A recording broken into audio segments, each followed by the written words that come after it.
আলহামদুলিল্লাহ, ভাই ভাই ফার্ম অ্যান্ড হ্যাচারি এতে আমরা যে মূলত কোয়েলগুলো পালন করি ডিমের জন্য। কিছুদিন যাবৎ আমার মনে হয় যে গরমের জন্যই মূলত ডিমগুলো কমে গেছিলো, 100-র নিচে নামছিল। তো আলহামদুলিল্লাহ আস্তে আস্তে ডিম বাড়তেছে।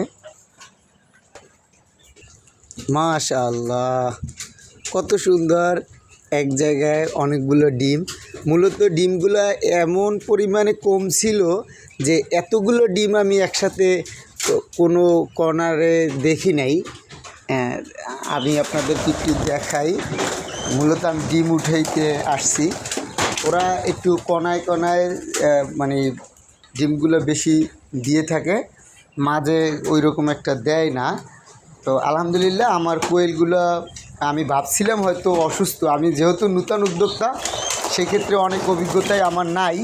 তো আমি ভাবছিলাম আমার কোয়েলগুলো সম্ভবত অসুস্থ হয়েছে, কিন্তু সেইটা না। আমি যতদূর মনে করলাম যে মূলত গরম, প্রচুর গরম ছিল এই কিছুদিন যাবৎ, এই জন্য হয়তো ডিমগুলো কমে গেছিলো।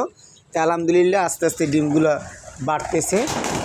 যেহেতু বৈরী আবহাওয়া চলে, পরিবেশ ঠান্ডা, তো ডিমগুলো বাড়তেছে।